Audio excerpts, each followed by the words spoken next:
This derelict site on the outskirts of the seaside town of Sheringham has been at the heart of a major debate spanning over a decade.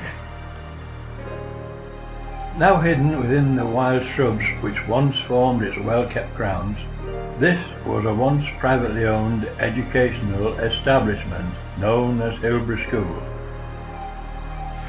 Hilbre School was founded by Sheringham resident Jill Wilson and opened its doors in January 1962 as a boarding school for maladjusted children. In its heyday, it contained a large sports hall with adjacent swimming pool, a music room, an external classroom block, as well as a hostel for the older children.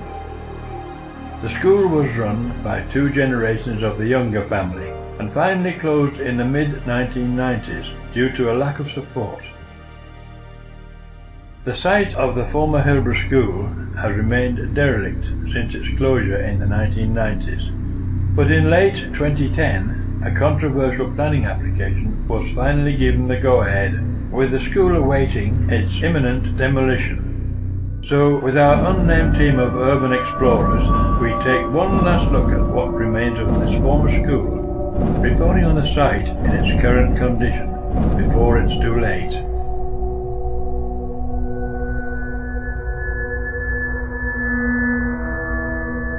The team are joined by an ex-pupil who attended the school up until 1989. Today he goes by the name of Daniel.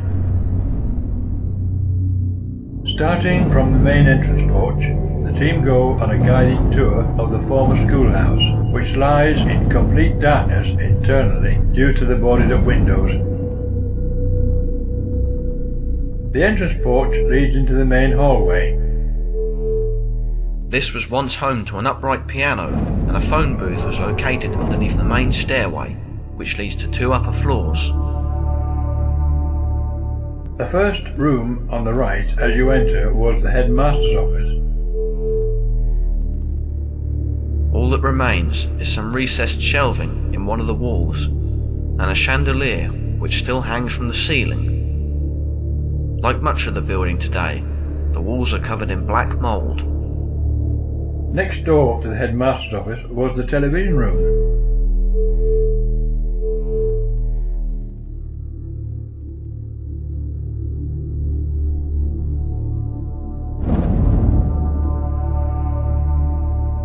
Adjacent to the television room was the dining hall.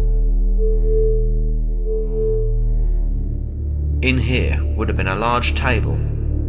The school's hand-stitched tapestry also hung up in this room. Another doorway in the dining room leads to the scullery, which had appeared to have been majorly altered since Daniel's time at the school at the end of the 1980s. The relatively modern cupboards and worktops all still remain. Beyond the scullery was the cloakroom.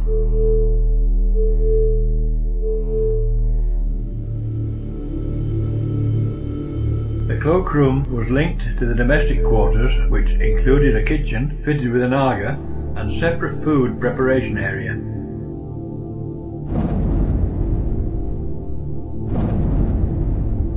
As well as a small room which Daniel recalls as being a tuck shop. The team made their way through the kitchen and into the laundry, where Daniel finds some items of his old school uniform, overcome with nostalgia as he sees some familiar names.